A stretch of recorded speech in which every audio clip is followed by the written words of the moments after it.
আসসালামু আলাইকুম। সম্মানিত সুধীবৃন্দু, আমি ডাক্তার মোহাম্মদ মুনতাজার রহমান। আমি বগুড়া ৭ সংসদীয় নির্বাচন আসন গাবতলী ও শাহজাহানপুর এলাকায় ন্যাপের মনোনীত একজন জাতীয় সংসদ সদস্য পদপ্রার্থী। আমি আপনাদের সামনে আমার কিছু বক্তব্য উপস্থাপন করতে চাই। আমরা জানি বর্তমান যে রাজনীতি, দলীয়করণ এবং ক্ষয়িষ্ণু রাজনীতি চলছে, সেই রাজনীতিতে মানুষকে জিম্মি করে শুধু টাকা কামাও এবং লুটে পুটে খাও, এই অবস্থায় বিরাজ করছে। জনগণ এই অবস্থা থেকে মানুষ পরিবর্তন চায়। এই অবস্থা থেকে মানুষ ভোট দুর্নীতির বিরুদ্ধে সোচ্চার হওয়ার জন্য আপনাদেরকে আহ্বান জানাই। আগামী নির্বাচনে এই দেশের সরকার যারা আছে তারা এবং যারা বিরোধী আছে সবাইকে আমরা একটি লক্ষ্য যেতে হবে, সেটা হলো ৭২-এর সংবিধান। বঙ্গবন্ধু বলেছিল সোনার বাংলা করতে হলে সোনার মানুষের প্রয়োজন। তাই আমরা আজকে সোনার মানুষ তৈরি হতে হলে নিজেদেরকে সৎ ও চরিত্রবান রাজনীতিবিদ হতে হবে, সে যে দলই করুক না কেন। আজকে জনগণ চায় দেশের শান্তি। এই শান্তি গ্রহণ করার লক্ষ্যে আজকে আমরা দেশের মানুষকে একটি সুষ্ঠু নির্বাচন যাতে উপহার দিতে পাই, এজন্য সকলের সহযোগিতায় একটি সুষ্ঠু নির্বাচন দলীয় সরকারের অধীনে আমরা সুসম্পন্ন করতে চাই। তাই আপনাদের সহযোগিতার মাধ্যমে আমার এলাকা গাবতলী শাহজাহানপুরের এলাকা, এই এলাকার যত রাস্তা আছে, ঘাট আছে, সমস্ত রাস্তাঘাটের অবস্থা আপনারা দেখছেন। অতীতে যারা ক্ষমতায় ছিল তারা শুধু ঢাকায় বসে থাকে, মানুষের কাছে কোনো তাদের যেগুলি সমস্যা আছে সেই সমস্যার কথা শোনে না। তাই একজন দার্শনিক বলেছিল, আমি যাব মানুষের কাছে, মানুষের কথা আমি কান পেতে শুনবো, শুনে আমি মানুষের কথা শুনে তাদের সেই সমস্যার সমাধানে আমি চেষ্টা করব। এই হবে রাজনীতিবিদদের চরিত্র হওয়া উচিত। আমরা আজকে সেই অবস্থা থেকে সরে এসেছি। আমরা মানুষের কাছে যাই না, আমরা সুদূর অট্টালিকা প্রসাদে বসে থেকে শুধু ভাগ বাটোয়ারা করি আর টিয়ার এগুলি বিক্রি করি। আর মানুষের কাছে আমরা আসি শুধু সময় যখন ভোট আসে, যখন আমাদের কোনো সমস্যা সমাধানের কথা আমরা বলি, তাকে খুঁজে পাওয়া যায় না। এলাকার যে সমস্ত প্রার্থী থাকে তাদেরকে আমরা খুঁজে পাই না, তারা আমাদের সমস্যার কথা শোনে না। তাই আমাদের যে রাস্তাঘাটের অবস্থা, বিদ্যুতের সমস্যা, শিক্ষা প্রতিষ্ঠানের সমস্যা, মানুষের যে সমস্যা, সেই সমস্যাগুলি আমাদের সামনে আজকে যে সমস্ত জনগণ আপনারা এখানে উপস্থিত হয়েছেন, তাদের সমস্যাগুলি আমাদের স্থানীয় লোকদেরই শুনতে হবে। বিদেশ থেকে অনেক দল, বিদেশ থেকে অনেক ঢাকা থেকে অনেক জায়গা থেকে এনে আমাদের এখানে প্রার্থী দেয়। সেই সমস্ত প্রার্থীদেরকে আপনারা চিনবেন, জানেন, কিন্তু যখন ভোট নিয়ে তারা পাশ করবে, চলে যাবে, আপনাদের সামনে আর থাকবে না। এই এলাকায় আবার শূন্য পড়ে থাকবে। কাজে আপনাদেরকে বুঝতে হবে আমরা কাকে ভোট দেবো আগামীতে। আমরা একটি সুষ্ঠু ধারা রাজনীতি চালু করতে চাই, যে রাজনীতিতে শুধু ধারা একটি পার্লামেন্ট গঠন হবে, যে পার্লামেন্টে এই দেশের যে স্থপতি জাতির জনক বঙ্গবন্ধু শেখ মুজিবুর রহমান এবং এই দেশের যে আরেকজন আছে যে ন্যাপ প্রধান অধ্যাপক মুজাফফর আহমদ। বঙ্গবন্ধু ছিল পাকিস্তানে 25শে মার্চের কারাগারে, সে জমন্দ হয় পাকিস্তানে থাকে, কিন্তু এই দেশের স্বাধীনতা যুদ্ধে সোভিয়েত ইউনিয়নের সৈন্য, সোভিয়েত ইউনিয়নের অস্ত্র, ভারতের সমর্থন, জাতিসংঘের সমর্থন, সমস্ত কিছু এনেছিল এই মুজাফফর আহমেদ। সেই পার্লামেন্টে আজকে যারা আমরা কথা বলি, যে দলই হোক না কেন, জাতির জনক বঙ্গবন্ধুকে সম্মান জানিয়ে তাকে সম্মান করিয়ে আজকে সংসদে কথা বলতে হবে। আর মুজাফফর আহমেদকে সহ স্বাধীনতার যুদ্ধে যারা অংশগ্রহণ করেছে তাদেরকে ধন্যবাদ জানিয়ে সংসদে কথা বলতে হবে। আসুন আমরা একটি সুস্থ ধারা রাজনীতি চালু করি। আগামীতে আমরা যে দলই করি, কারণ আমাদের দল একটাই, সেটা হলো উন্নয়নের দল। বর্তমান সরকার যে দেশ সারা পৃথিবীর থেকে আজকে স্বল্পোন্নত দেশ থেকে উন্নয়নশীল দেশে আজকে বাংলাদেশে পদার্পণ করেছে, সেই উন্নয়নের কথাকে স্বীকার করে সেই উন্নয়নের কথাকে আমরা মানুষের কাছে জানিয়ে দিয়ে আগামীতে আমাদের আরও কী কী সমস্যা আছে সেই সমস্যাগুলি আমরা চিহ্নিত করব। চিহ্নিত করে আমরা সবাই মিলে এদেশের উন্নয়ন করব। যে দল মত যতই থাক না কেন, আমাদের একটি নীতি হওয়া উচিত, সেটা হলো উন্নয়ন। সেই উন্নয়ন ধারা অব্যাহত রাখতে পার্লামেন্টে কথা বলতে হবে, জনগণের সমস্যার কথা বলতে হবে। জনগণ আমাদের কাছে আসে তাদের অভাব অভিযোগ বলার জন্য, এসে আমাদেরকে পায় না। যে সমস্ত সংসদ সদস্য নির্বাচিত হয় তারা বাইরে থাকে না, তারা শহরেও থাকে না, তারা যে থাকে ঢাকায়। আজকে আমাদের মানুষের কাছে মানুষের অভাব অভিযোগ, মানুষের যে সমস্ত রাস্তা দরকার আছে, রাস্তা দেখেন আমাদের সাধারণ গাবতলীর রাস্তা আজকে ভাঙ্গা চুরে জলজন্য এবং বিভিন্ন স্থানে আজকে ঘনবসতি স্থানে বিভিন্ন স্থানে অবৈধ ভাটা গড়ে উঠেছে। সমস্ত ইটের ভাটার মাটি কাটে সমস্ত রাস্তাগুলি নষ্ট করে দিচ্ছে, সেখানে বলার কোনো লোক নাই। যে সমস্ত শিক্ষা প্রতিষ্ঠানে আমরা দেখি ছাত্ররা লেখাপড়া করে, সেই লেখাপড়ার মধ্যে দিয়ে অনেক ছাত্র ঝরে পড়ে। কোনো স্কুলে ছাত্র থাকে 400-500 জন, কিন্তু সেখানে দেখবেন 50 জন 20 জন ছাত্র অর্থনৈতিক সমস্যার কারণে বা রাজনৈতিক সমস্যার কারণে বা পারিবারিক সমস্যার কারণে তারা আজকে শিক্ষা প্রতিষ্ঠান থেকে ধরে পড়ছে। আজকে আমাদের এলাকার যারা জনপ্রতিনিধি তারা তার কোনো খোঁজ রাখে না। শিক্ষা সরকার চায় শতভাগ শিক্ষানীতি বাস্তবায়ন করতে, কিন্তু আমাদের এই জনপ্রতিনিধিরা তাদের কোনো খোঁজ রাখে না। আমাদের সে বাড়ি বাড়ি গিয়ে কারা কারা ধরে পড়ছে তাদেরকে তালিকা করে তাদেরকে নিয়ে আসে, কী সাদের সমস্যা, অর্থনৈতিক সমস্যা না কাপড়ের সমস্যা না বইয়ের সমস্যা, সেগুলি আমাদেরকে খুঁজে খুঁজে বের করতে হবে। আজকে স্থানীয় সরকার প্রশাসন আছে, যে স্থানীয় সরকারের ক্ষমতা কম। আজকে যারা স্থানীয় সরকারের গভর্নেন্স চালু করে তাদের মাধ্যমে স্থানীয় যে সমস্ত জনগণের সমস্যা আছে যেগুলি আছে তাদেরকে জবাবদিহিতা করতে হবে, এবং জবাবদিহিতার জন্য প্রতি সপ্তাহে অথবা মাসে একদিন জনগণের জন্য সেখানে জনতার মঞ্চ তৈরি করতে হবে। কী কী সমস্যা আছে জনগণ সেখানে কথা বলবে। আজকে উপজেলা পরিষদের যে সমস্ত ক্ষমতা আছে সেখানে আমরা যারা সংসদ সদস্য নির্বাচিত হব তাদের কাছে একটা আইন আছে যে উপজেলা পরিষদের সমস্ত কার্যক্রমে এই সংসদ সদস্যদেরকে উপদেষ্টা হিসেবে রাখা হয়েছে। এটা স্থানীয় সরকারের ক্ষমতা খর্ব করা হয়েছে। আমি চাই আমি যদি সংসদ সদস্য হতে পারি আপনাদের ভোটে, তাহলে অবশ্যই এই আইন রহিত করার জন্য আমি দ্রুত তাদেরকে আমি চেষ্টা করব সেই সংসদে এই বিল বাতিল করার জন্য। আজকে আমাদের দেশের শতকরা 60 জন লোক ব্যবসায়ী লোক সংসদে পার্লামেন্টে যায়, সংসদে যায়, তারা সংসদে তাদের সাথে কথা বলে, জনগণের স্বার্থে কোনদিন কথা বলে না। তাই প্রকৃত রাজনীতিবিদ যারা রাজনীতি করে তাদেরকেই সংসদে পাঠাতে হবে। সংসদে গরিব সাধারণ মেহনতি মানুষের পক্ষে কথা বলার জন্য গরিব সংসদ সদস্যদের প্রয়োজন। ওই ধনী হাইব্রিড প্রার্থীদের আপনাদের শুধু আসে আপনাদের সালাম দিয়ে টাকা দিয়ে কালো টাকা দিয়ে আপনাদের ভোট কিনে নিয়ে চলে যাবে, আর তাদের স্বার্থ তারা হাসিল করবে। যখন বন্যা হয় তখন কী করে? তখন শেয়াল মুরগি গাড়া তারপরে পোলট্রি গরু সব এক জায়গায় থাকে, যে বন্যা হয়ে যায় তারপরে শিয়াল তাদের স্বার্থ রক্ষার জন্য মুরগিগুলোকে খপ খপ করে খায়। এরকম আজকে রাজনীতিবিদদের আজকে যে সমস্ত চরিত্র হয়েছে, প্রায় দলেরই ভালো লোক আছে, প্রায় দলেরই খারাপ লোকও আছে। কাজে আপনার খারাপ লোক এবং ভালো লোক এই দুই লোককে আপনারা চিহ্নিত করেন, চিহ্নিত করে একদিকে সাইড করেন। খারাপ লোকেরা ভালো লোকেরা যে দলেরই হোক তাদের পছন্দ হবে। আপনাদের কথা যারা বলবে, আপনাদের সঙ্গে যারা থাকবে, মাটির মানুষের সঙ্গে যারা মেশে তাদেরকে আপনারা ভোট দেবেন, এবং তাদেরকে ভোট দিয়ে আপনারা নির্বাচিত করবেন। সে হয় আমি হই, যে সে অন্য যে কেউ হোক, আপনাদের মনের মতো প্রার্থী থেকে আপনাদের কথা বলবেন। তাদের সঙ্গে আপনি মন খুলে কথা বলতে পারবেন, তাদের সঙ্গে আপনারা মিশতে পারবেন।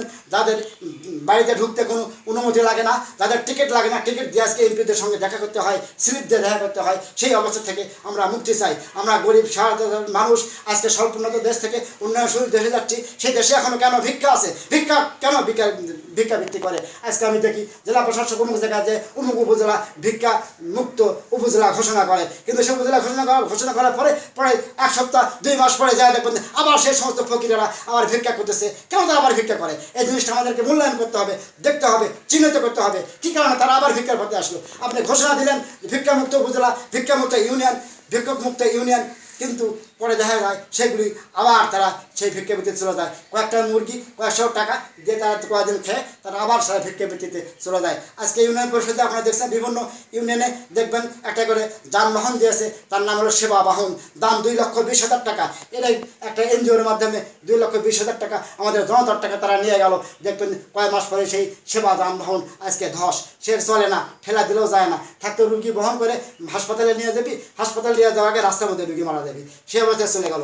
আবার একটা এখন প্ল্যান আমাদের দেখছি আজকে যে সমস্ত অসহায় দুস্থ যে মানুষদেরকে ভাতা দেয় সরকার, সেই ভাতার মধ্যেও দেখবেন যে গর্ভবতী নাই একটা প্রশ্ন নিয়ে আসে গর্ভ দেখে গর্ভ বিল তুলতেছে ইউনিয়ন পরিষদের চেয়ারম্যান মেম্বারেরা, কিছু অসাধু ব্যক্তিরা। এই অবস্থা থেকে আমাদের পরিত্রাণ পেতে হবে, আমাদেরকে সৎ হতে হবে। বঙ্গবন্ধুর সোনার বাংলা করতে হলে সোনার মানুষ তৈরি করতে হবে, আর সোনার মানুষ তৈরি করতে হলে এই দেশের সরকারের যে সমস্ত উন্নয়ন কার্যক্রম আছে তার সমস্ত শতভাগ সফলতা আমি মনে করি না, এদের ব্যর্থতা কিছু আছে। আমরা আজ পর্যন্ত ঘুষ দুর্নীতি বন্ধ করতে পারিনি, আজ পর্যন্ত আমরা জঙ্গি নির্মূল করতে পারিনি, আজ পর্যন্ত আমরা এই দেশ থেকে কালোবাজারি ভেজালমুক্ত খাদ্য দিতে পারিনি, ভেজালমুক্ত ওষুধ দিতে পারিনি। এগুলো আমাদের ব্যর্থতা। আগামীতে যদি আমাদের এই 14 দলীয় সরকার ক্ষমতায় আসে তাহলে এই সমস্ত সমস্যা আমরা চিহ্নিত করব। আমরা দেখেছি ডিস্টেনি কেলেঙ্কারি, আমরা দেখেছি হলমার্কের কেলেঙ্কারি, বাংলাদেশ ব্যাংকের রিজার্ভ লুট করেছে, সেই রিজার্ভের টাকা আবার কিছু ফেরত হয়ে এসেছে। বাংলাদেশ ব্যাংকের রাখে সোনা হয়ে যায় তামা। এই অবস্থা আমাদের এই সরকারের কিছু ব্যর্থতা অবশ্যই আছে। শুধু আমি সুনাম গাবো, উন্নয়ন করবো, সুফলের কথা বলবো, ব্যর্থতার কথা আমি বলবো না, এটা আমার হয় না। কারণ আমাদের ব্যর্থতাও কিছু আছে। এই ব্যর্থতা থেকে মুক্তির জন্য আগামীতে আমরা 14 দলীয় জোট সরকারকে আপনারা ভোট দেবেন, ভোট দিয়ে আপনারা নির্বাচিত করে এই সমস্ত সমস্যা আপনাদের মতামত নিয়ে আমরা চিহ্নিত করব। তাই সেগুলিকে জোর পদক্ষেপে আমরা সেগুলিকে জনগণের যাতে সহযোগিতা হয়, জনগণের সম্পদ যাতে রক্ষা হয়, নিরাপদে জীবনযাপন করতে পারে, শান্তিতে ঘুমাতে পারে, তাহলে আপনাদের সেই সমস্ত আপনাদের মতামতের ভিত্তিতে আগামীতে আমরা সেই সমাজ ব্যবস্থা করব। বঙ্গবন্ধুর যে স্বাধীনতার মূলনীতি, জাতীয়তাবাদ, গণতন্ত্র, ধর্মনিরপেক্ষতা, সমাজতন্ত্র, সেই 72-এর সংবিধান, সেই সংবিধান আমাদেরকে ফিরে দিতে হবে।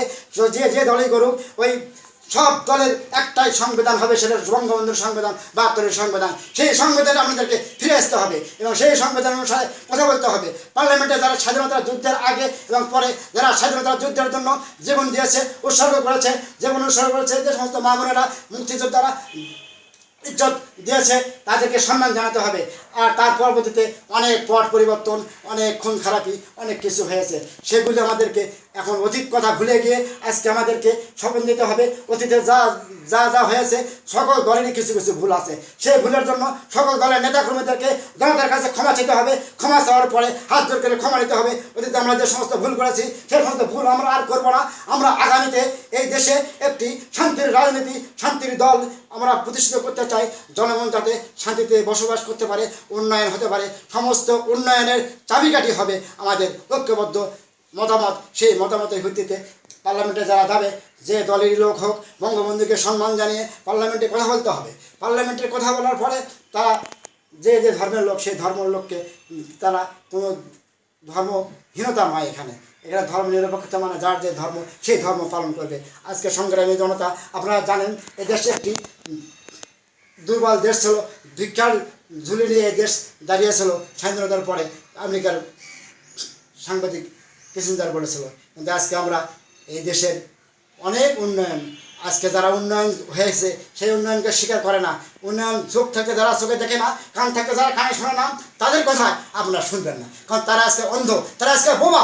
উন্নয়ন দেখতে হবে, উন্নয়নের যেগুলি আছে সেগুলি আমাদেরকে চিহ্নিত করতে হবে কী কী আমরা উন্নয়ন হয়েছে। হ্যাঁ, তাদেরকে যে দলই করুক সেই উন্নয়নকে ধন্যবাদ জানিয়ে আমাদের ব্যর্থতা কী কী সেগুলি তুলে ধরতে হবে, সেগুলি চিহ্নিত করতে হবে এবং সেই ব্যর্থতাকে আপনাদের সামনে সবার মতামত নিয়ে কীভাবে সেই ব্যর্থতাকে সফলতায় আনা যায়।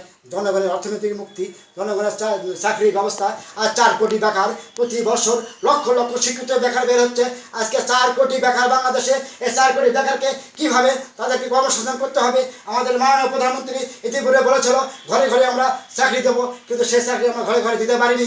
আজ পর্যন্ত এই জন্য আমরা ক্ষমা প্রার্থী। কিন্তু আগামীতে আমরা ক্ষমতায় গেলে প্রতি যে ঘরে চাকরি নাই সেই ঘরে চাকরি চাই। 4 কোটি বেকার যুবকদের কর্মসংস্থানের জন্য যত দল থাক, পার্লামেন্টে যে দলই থাক, এই 4 কোটি বেকার যুবকদের জন্য কর্মসংস্থানের ব্যবস্থা করে আমরা একটি উন্নয়নশীল দেশ থেকে একটি উন্নত দেশে পরিণত হব, এই আশা আমরা ব্যক্ত করছি। এবং আগামীতে আমরা একটি শান্তিপূর্ণ, আজকে আমি এখনও দেখি গ্রামের সাধারণ মানুষ, যত আমরা রাজনৈতিক দলের ভেদাভেদ থাক উপরে আসে নিচে, এখন আমি দেখি যে বিএনপির সভাপতি হুন্ডলে যাচ্ছে, আওয়ামী লীগের সেক্রেটারি সেই হুন্ডলের পেছনে বসে থেকে যায়। এখনও মানুষের ক্ষমতা আছে, তাই শান্তিপূর্ণ সহ অবস্থান বিরাজ করে, যে দলগুলো শান্তিপূর্ণ সহ অবস্থান বিরাজ করে আমাদের রাজনীতি করতে হবে। আজকে যে অন্য দল করে সে আমারই ভাই, যে অন্য দল করে আর দল করে সে আমারই একজন চাচা। কাজে আমাদের মধ্যে আজকে আমাদেরকে একটি ঐক্য তৈরি করতে হবে, সেই ঐক্য হলো উন্নয়নের ঐক্য। আজকে আমরা আগামী যে নির্বাচন, সেই নির্বাচনে কারো টাকা হাজার হাজার কোটি টাকা নিয়ে ফিল্ডে আসবে, আপনাদেরকে ভোট চাবে এবং টাকা বিলিয়ে দেবে। আপনারা সেই টাকার মোহে ভুলে যাবেন আর তাদেরকে ভোট দেবেন। দেওয়ার পরে তারা চলে যাবে আবার সংসদে, যে গরিব মানুষের কথা ভুলে যায়, গরিব মানুষের কথা তারা বলবে না। তারা যাবে সেই পার্লামেন্টে আইন পাস করবে, সেই বড় লোকদের স্বার্থে, তাদের সাথে সাথে কী আছে, ব্যবসার স্বার্থে কী আছে, ভর্তুকি নেবে, ট্যাক্স নেবে, সেই ট্যাক্স যাতে কমান যায় তাদেরটা কমাবে, জনগণের কথা বলবে না। কথায় কথায় গ্যাসের দাম বৃদ্ধি, কথায় কথায় বিদ্যুতের দাম বৃদ্ধি, কথায় কথায় কৃষি উপকরণের দাম বৃদ্ধি, কথায় কথায় এগুলি করবে, আপনাদের উপর চেপে দেবে, সেই টাকা তুলে নিয়ে ওই বড় লোকেরা বসে থেকে পার্লামেন্টে খাবে। কাজে এই অবস্থা আর চলতে দেওয়া যায় না। আপনাদের সাহায্য, সহযোগিতা এবং সমর্থন প্রত্যাশা করে আগামীতে এই পার্লামেন্টে এই গরিব মানুষের পক্ষে কথা বলার জন্য আমি আপনাদেরকে বলছি, আমি আপনাদেরকে ওয়াদা দিচ্ছি যে পার্লামেন্টে গরিব সাধারণ মানুষের পক্ষে, তাদের অর্থনৈতিক উন্নয়নের লক্ষ্যে, 4 কোটি বেকারের কর্মসংস্থানের লক্ষ্যে, রাস্তাঘাটের উন্নয়নের লক্ষ্যে, মানুষের যাতে শান্তিতে নিরাপদে থাকতে পারে যত, সেই লক্ষ্যে আপনাদেরকে সহযোগিতা চাই, আমাদেরকে ভোট দেবেন। সেই ভোটের মাধ্যমে আপনাদের কথা আমি পার্লামেন্টে তুলে ধরবো। যদি সেই সমস্যার সমাধান না হয়, আপনারা আমাকে আটকে দেবেন রাস্তাতে, দিয়ে আমাকে বেঁধে ছুঁয়ে বলবেন যে অমুক এমপিকে ধরা হয়েছে, রাস্তায় বন্ধ হয়েছে, এই রাস্তা করা হয়নি, এই রাস্তার জন্য তাকে আমরা এখানে ধরে বেঁধে রেখেছি। তখন দেখবে, মিডিয়া দেখবে, মিডিয়া প্রকাশ করবে, সরকার দেখবে, প্রধানমন্ত্রী দেখবে, সবাই দেখবে রাস্তার উন্নয়ন নাই, রাস্তার ভাঙ্গা রাস্তা, এমপি ধরে বেঁধে রাখছে যুবক ছেলেরা, সাধারণ মানুষেরা। তখন আমি এই রাস্তার কাজ তখন দেখবেন তাড়াতাড়ি হবে। আজ আমি বসে থাকবো অট্টালিকায়, আমি বসে থাকবো সোনার চেয়ারে, আর খাবো দামি দামি খাবো, জনগণ কী খায় সে খোঁজ আমি রাখবো না, এই অবস্থাতে চলতে পারে না। এই জন্য তো দেশ স্বাধীন হয়নি, এই জন্য তো 30 লক্ষ মানুষ শহীদ হয়নি, 1 লক্ষ মা বোনের ইজ্জত দেয়নি। তারা চেয়েছিল একটি শোষণমুক্ত সমাজ ব্যবস্থা, যে সমাজে থাকবে না মানুষের কোনো শোষক, যে সমাজে থাকবে না কোনো শোষিত মানুষ, যে সমাজে থাকবে না একজন ভিক্ষক, যে সমাজে থাকবে না আমাদের এই কোনো শ্রেণী বৈষম্য। আজকে দেখেন, গত 1 মাস আগে পত্রিকায় দেখেছি পৃথিবীর মধ্যে সবচেয়ে শ্রেষ্ঠ ধনী যেগুলি আছে তার মধ্যে 80% শ্রেষ্ঠ ধনীর সংখ্যা বাংলাদেশে বেড়ে গেছে। আজকে ধনীরা ধনী আর গরিবেরা গরিব, এই শ্রেণী বৈষম্যহীন সমাজ চাই আমরা। কারো টাকা মুক্ত নির্বাচন চাই আমরা, বেকারদের ভাতা চাই, নইলে বেকারদের ভাতা চাই, নইলে বেকারদের খাত চাই। এই অবস্থায় আজকে আমরা দেশের উন্নয়নশীল দেশে চলে যাচ্ছি। সরকার বলছে উন্নয়নশীল দেশে আমরা যাচ্ছি, কিন্তু উন্নয়নশীল দেশে আমরা গেলেও আজকে আমাদের মধ্যে যে শ্রেণী বৈষম্য বেড়ে গেল, এই যে কোটিপতি যারা বৃদ্ধি হলো পৃথিবীর মধ্যে, হচ্ছে বাংলাদেশের দেখবেন সেই কোটিপতির সংখ্যা হাজার হাজার কোটি টাকার মালিক আজকে বাংলাদেশে গড়ে উঠছে। তারা কোন দলের আশ্রয়ে আছে দেখবেন, তারা বড় বড় দলের আশ্রয়ে আছে। যে দলই করুক না কারণ সেই কোটিপতি স্বার্থ রক্ষার আইন পাস করবে। আর গরিব মানুষ আমার মতো মন্ত্রীরা যদি গরিব মানুষের কথা বলবে, পার্লামেন্টে গরিবের অর্থনৈতিক মুক্তি, গরিবের চাকরির কথা বলবে, শান্তিতে ঘুমানোর ব্যবস্থা করবে, শ্রেণী বৈষম্য যেটা আছে এই সমাজের এই বৃত্তশালীদের টাকা কিং করে আনে সংসদে আমরা জনগণের কাজে বিলিয়ে দিতে পারি, সেই ব্যবস্থা করার জন্য যে কোনো পদক্ষেপ গ্রহণ করার জন্য আপনাদের সামনে আমি কথা দিচ্ছি। আমি পার্লামেন্টে যদি আপনাদের ভোট দেন, আমি যদি নির্বাচিত হই, আপনাদেরকে সেই অদা আমি পূরণ করার চেষ্টা করব এবং বলবো যে আমি শুধু এই আন্দোলনে না, আমি স্বৈরাচার বিরোধী আন্দোলনে আমি বগুড়া প্রথম সামরিক আইন ভঙ্গ করেছিলাম সেই 1981 সালে। সেই মন্ত্রীজার এখনও আমার মধ্যে স্পৃহা আছে। আমি আপনাদেরকে নিয়ে কথা বলছি, আপনাদের সামনের কোনো সমস্যা হলে সেই সমস্যাদের সরকার সমাধান না করে আন্দোলনে নামবো, আপনারা আমার সঙ্গে থাকবেন। আন্দোলন দেখলে সবাই ভয় করে, আন্দোলনে যখন আসবেন তখন দেখবেন যে দেখলেন কিছুদিন আগে পরিবহন শ্রমিকেরা ধর্মঘট করলো 2 দিন, কারণ পরিবহন শ্রমিক হিসেবে ধর্মঘট করলো। তাদের আইন যেগুলি করেছে তাদের মধ্যে তাদের কিছু সমস্যা আছে, কিন্তু দেখেন সরকার তার কাছে মাথা নত হয়ে তাদের পক্ষে অনেক সহযোগিতা করে তাদেরকে আইন পাস করেছে, আমাদেরকে গলায় দড়ি দিয়ে। আজকে আমরা মৃত্যুর মুখোমুখি দাঁড়িয়ে রাস্তায় চলতেছি, ড্রাইভাররাও চলতেছে, এভাবে চলতে পারে না। দুই পক্ষই, ড্রাইভার, জনগণ এবং আপনার রাজনীতিবিদ যারা আছে সবাইকে নিয়ে আমরা আজকে একটি গঠনমূলক ভয়ভীত থাকতে হবে, সমস্যাও থাকতে হবে, তারপরে সেই সমস্যার সমাধান করতে হবে। এই অবস্থায় দেশ চলতে পারে না। আজকে উন্নয়নের কথা বলছে, যে রাজনীতি হোক, রাজনীতির ব্রত হলো মানুষের সেবা। মানুষের সেবার মূল লক্ষ্য হলো মানুষের কাছে যাওয়া, তাদের কাছ থেকে সমস্যা শোনা, তাদের কাছ থেকে কান পেতে শুনতে হবে তোমাদের কী সমস্যা, সেই সমস্যা অনুসারে আমাদেরকে তৈরি হতে হবে এবং পার্লামেন্টে কথা বলতে হবে। আজকে সেটা আমরা ভুলে গেছি। আজকে আমরা শুধু টাকা কামাও আর লুটে পুটে খাও, এই অবস্থায় রাজনীতি আমাদের চলতেছে। এই অবস্থা আর বেশি দিন চলবে না। রাজনীতির শুভ লক্ষণ উদয় হয়েছে। আজকে আমরা দেখছি আমাদের পৃথিবীর বিভিন্ন দেশ বিভিন্ন পথে অগ্রসর হচ্ছে, বাংলাদেশ তার নিজস্ব পথে অগ্রসর হবে। পৃথিবীর বুকে আজকে বাংলাদেশ একটি রোল মডেল হিসেবে স্বীকৃত হচ্ছে, কিন্তু সেই স্বীকৃতির পেছনে আমাদের কিছু ব্যর্থতাও আছে। যে ব্যর্থতাগুলি আমরা আছি আগামীতে ক্ষমতায় গেলে আপনাদেরকে সঙ্গে নিয়ে সেগুলি কাজ করব। আজকে অসহায় মানুষের যে সমস্ত চিত্র, আজকে কৃষকের যে চিত্র, কৃষকেরা আজকে ফসল ফলায়, মরিচ উৎপাদন করে, ধান উৎপাদন করে, বিভিন্ন সবজি উৎপাদন করে। সেই সবজি যখন কৃষকেরা উৎপাদন করে তার ফসলের তখন ন্যায্য দাম পায় না। যখন দাম পায় না, কৃষকের কাছ থেকে যখন সরে যায়, যখন ওই ব্যবসায়ীরা কিনে নিয়ে তারা গোডাউনজাত করে, তারা মজুত করে রাখে, তারপরে তাদেরকে এই কৃষকের ভাগকে তারা নষ্ট করে ওই সমস্ত বড় লোকেরা তাদের যে সিন্ডিকেট করে সেসব দ্রব্য বেশি দামে বিক্রি করে তাই লাভবান হয়। উৎপাদন করে কৃষক আর ফল খায় বড় লোকেরা। এই অবস্থা চলতে দেওয়া যায় না। এই অবস্থা থেকে আমাদেরকে মুক্তি আসতে আসতে হবে। এই অবস্থা থেকে আমাদের পরিবর্তন আসতে হবে। কাজে রাজনীতি যারা করে, যারা এই টাকার কালো টাকার মালিক, যারা এই ব্যবসায়ী, যারা এই ভোট দাঁড়ায়, এসে ব্যবসায়ীর টাকা নিয়ে যে ভোট দাঁড়ায়, এদেরকে প্রত্যাখ্যান করতে হবে। প্রকৃত রাজনীতিবিদ যারা যে দলেরই হোক, সে প্রকৃত রাজনীতিবিদদেরকে ক্ষমতায় আনতে হবে, তাদেরকে ভোট দিয়ে নির্বাচিত করতে হবে।